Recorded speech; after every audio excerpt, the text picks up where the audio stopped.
Hello,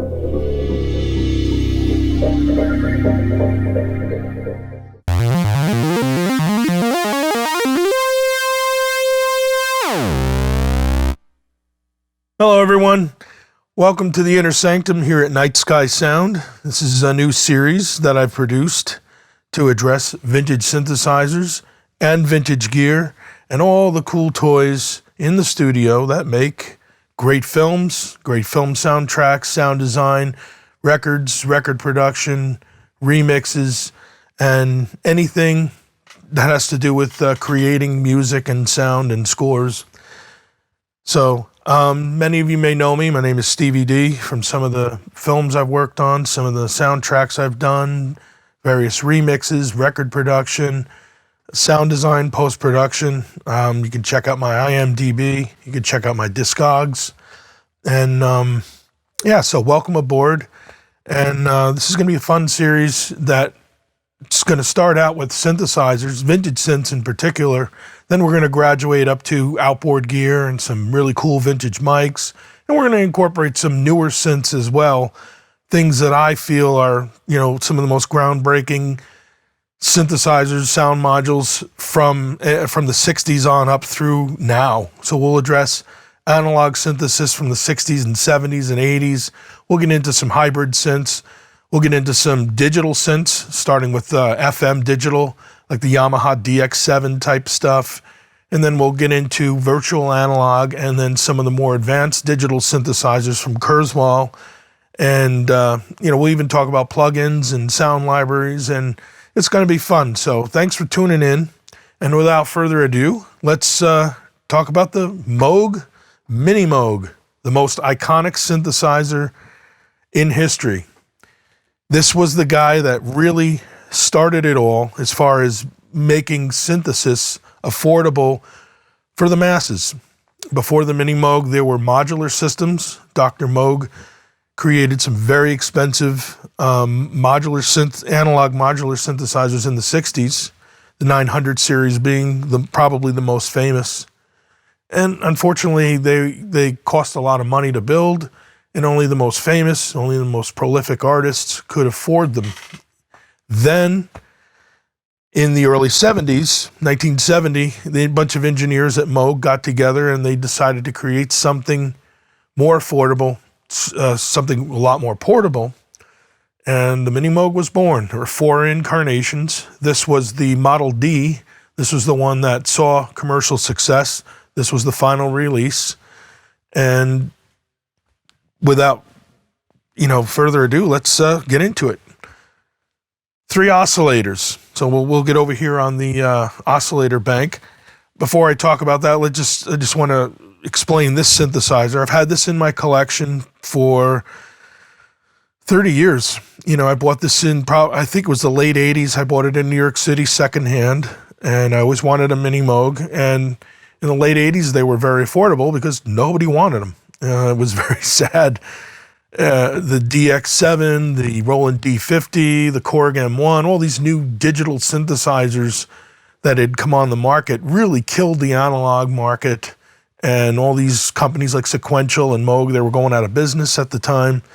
And that sound was it was everywhere. It was kind of tired. People were thirsting for something new and different other than subtractive analog synthesis. So FM came along in the early 80s, and then from there we got into hybrid digital, and sample technology started creeping into synthesizers like the Roland D50, and we'll talk about that at some point.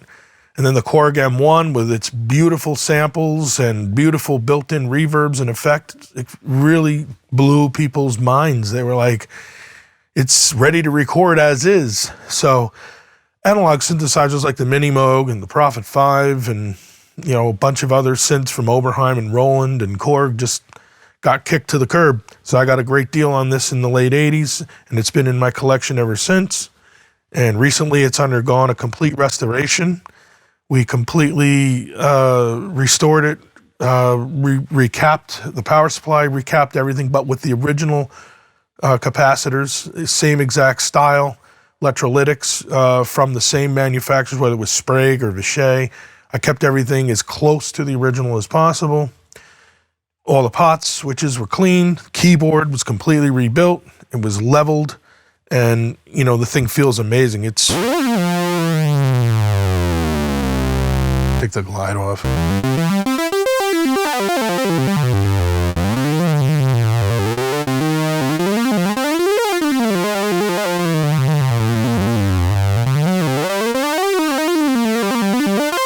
I mean, you can really burn. I love this keyboard. I love the way it feels. I actually like it better than the reissue. So this old Pratt Reed keyboard has all new bushings. It's been leveled, and I love it. And I love playing the MiniMoog. It's one of my favorite synthesizers to play as far as feel, and it's just got such an organic sound. And let's talk about why. Okay, 3 oscillators. And these are discrete circuits. These are not chips. They're not chip-based. These are real discrete oscillators. You know, there's transistors and capacitors, and there are op amps, primitive op amps in there, mainly to some voltages from all the control sources. And there's wave shapers, because the basic analog oscillator is a sawtooth, and you need wave shapers and circuitry to come up with your pulse waves and your triangle waves and your square waves. So, but everything is pretty much discrete in here as compared to synths that were made later on and into the 1980s. So let's start out with our oscillator bank here. We got one oscillator, sawtooth, triangle. That's a hybrid sawtooth and triangle. Sawtooth, very bright, full of a lot of partials. There's your square wave, very hollow sounding like a clarinet. And there's your pulse waves, which is just a narrow square wave.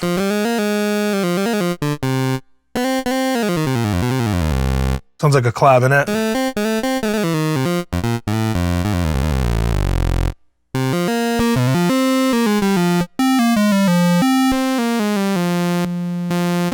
So there's a sawtooth wave.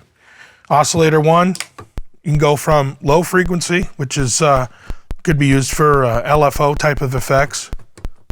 Here, it just clicks. That's basically just a sawtooth firing at low frequency. It sounds like a click, but when they fire fast enough, it produces a pitch.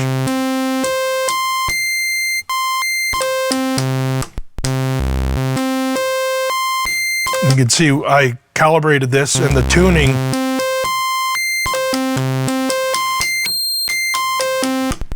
very difficult to get the scaling just right across the keyboard, especially with the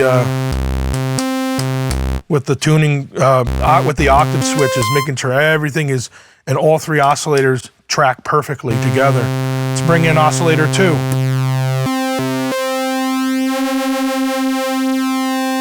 There, the oscillators are tracking pretty dead on. You can hear they're tracking. They don't beat. The beating doesn't change as you go up and down the keyboard, even with the octaves. It's very difficult to get this tracking and the scaling this tight on an analog synthesizer. It's tedious, it's painstaking, and this is the old style oscillators compared to the newer MiniMoogs that have that were made in the late 70s. They had what they called the new oscillator board, and they supposedly didn't drift as bad, and they didn't, they were more stable at various temperatures. But a lot of people prefer the old style oscillators. They sound fatter. It's subjective. I know people that like both. I like the old style oscillators. I think they sound fatter. That's just my personal preference.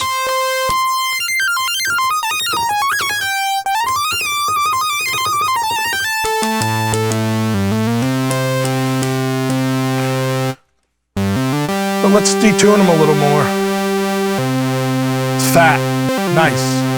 Oscillator 3, let's add oscillator 3. But let's tune oscillator 3 with oscillator 1. So I go for a positive detune with oscillator 3. And then I go for a negative detune with oscillator 2.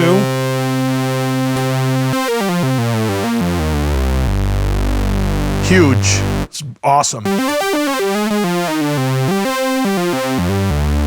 mean, it just, nothing sounds like that. Nothing. So you got 3 oscillators in unison. I mean, I can change the tuning. Actually, oscillator 2 was an octave higher. Okay. Now they're in unison. It's hard to hear with these earpieces.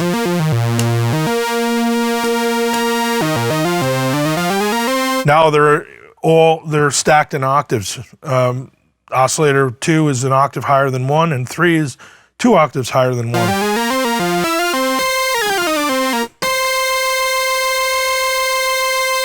And 3 is, the scaling of 3 has gotten a little bit off. It's not as tight as oscillator 1 and 2, so I'll have to readdress that at some point. But actually, this synthesizer has not been properly warmed up. It's only been on for about a half an hour. If I were going to record with it, I'd probably leave it on for about 3 or 4 hours till it became completely stable. But it still sounds amazing. I mean, it's analog, it's organic. The oscillators are breathing in real time. They're constantly producing sound. When I press the key, it opens up the amplifier and lets you hear it. And then when I release the key, it closes the amplifier and turns the sound off. But the oscillators are beating their little hearts out regardless. So here's the filter. Beautiful Moog 4-pole, low-pass filter, ladder filter.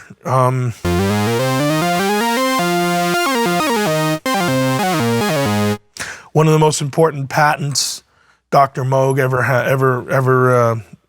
was granted was the 4-pole low-pass filter. Often copied, often imitated, but never duplicated. Although people have tried and they've gotten sued and all kinds of legal problems, but the Moog ladder filter is one of a kind. Let's add a little resonance. Resonance is basically when the filter feeds back at the cutoff frequency. Just awesome. The filter actually can feed back and self-oscillate, so watch. I'll turn off the oscillators, and what's left is a pure sine wave. It goes away when I turn the resonance down. But if you want to, I can actually tune the filter.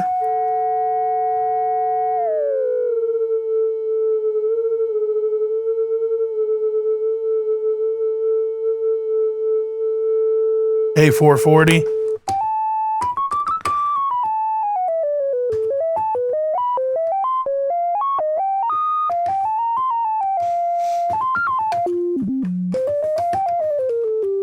And if you put some reverb and delay on it,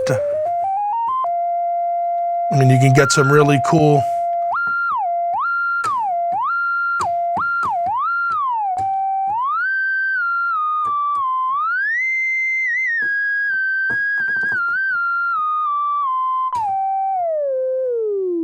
using the glide, adding a little bit of glide, sounds like a theremin almost.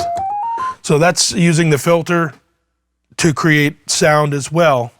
So let's bring our oscillators back.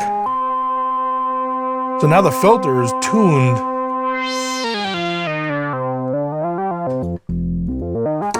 Filter is tuned with the oscillators.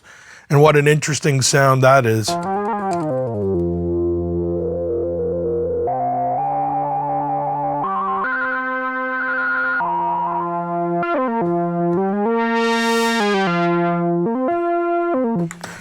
So there we have it. And on the filter section, filter actually has its own primitive envelope generator. It's attack, decay, and release. Decay and release are the same on the MiniMoog. There was no ADSR. This was, primitive before they created the 4-stage envelope generator that everybody knows and loves today. So you have an envelope generator dedicated to the filter, one dedicated to the amplifier. So, I mean, you can...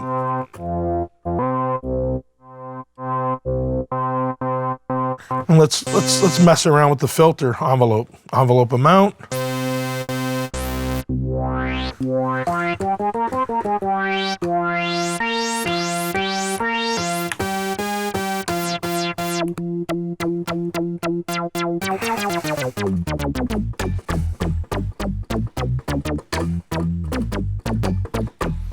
You can create some cool bass.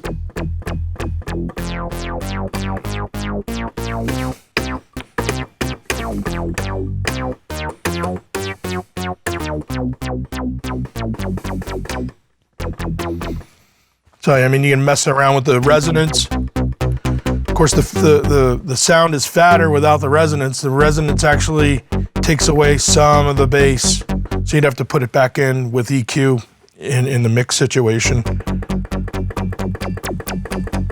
You can hear how it gets bassier as I take the resonance off. So that's the basic signal flow of the MiniMoog. 3 oscillators, you have your mixer section in the middle, and then you have your 4-pole low-pass filter. You have your envelope generators, what they call modifiers on the MiniMoog. And, you know, there's so many cool things you can do. There is a white noise generator. So you have your choice between white and pink noise. Pink noise has a little bit more low frequency energy. White noise is a little brighter. So special effects, winds, and anything that, you know, that requires any kind of a noise source to imitate any sounds in nature, percussion. So the noise generator on the MiniMoog is really, really good. So once again, this is an overview. I don't want to get too deep into some of the other features. We will do that later. These episodes for now are overviews. And so before I go, I just want to talk about some of the people that used the MiniMoog. Keith Emerson, Lake and Palmer, Rick Wakeman of Yes, Patrick Moraz of Yes, and Bernie Worrell, funkster extraordinaire. I mean, one of the funkiest guys to ever lay his hands on the MiniMoog. You know, from rock to disco to funk to soul, R&B, even modern day hip hop, R&B. The MiniMoog is probably used more now than ever before. And, you know, there's nothing that sounds like the MiniMoog for bass, for those really cool, you know, hip hop lead sounds. It's still a monster. You know, the oscillators are just huge. And yeah, so MiniMoog changed the game changer for synthesizer, basically paved the way for what we have now. And still going strong after 50 years. MiniMoog was reissued in 2016, 2017 by Moog Music, and I'm very critical about reissues. There's a lot of companies that I'm not going to mention who release products, and they're very cheaply built. They're built on a budget, and they don't hold a candle to the originals, especially, you know, for longevity. I mean, this thing was built in 1974, and still going strong. Yeah, it did require some refurbishing, but that's part of the deal. Vintage synths need a lot of work to keep them going, but once, you know, you recap them and you give them the TLC that as long as you take care of them, these things will last forever because they were built properly. They were, you know, it was a different time then. But Moog Music did a fantastic job on the reissue of the MiniMoog, and again, they were selling for about $3,500, and on the used market now they're double. So that's just a telltale sign of how thirsty people are for these beautiful hardware instruments. And buckle up, folks. We're going to take you through a whole series of very cool analog synthesizers from Moog, sequential circuits, Oberheim, Korg, Roland. We're going to even get into some of the newer stuff from Kurzweil Music Systems, Arturia. We're going to get into Nord, and a lot of the great manufacturers out there. So stay tuned. Thanks for watching this episode. the MiniMoog. I present the MiniMoog once again. Incredible synthesizer. And so thank you, and we'll see you next time. Thanks so much.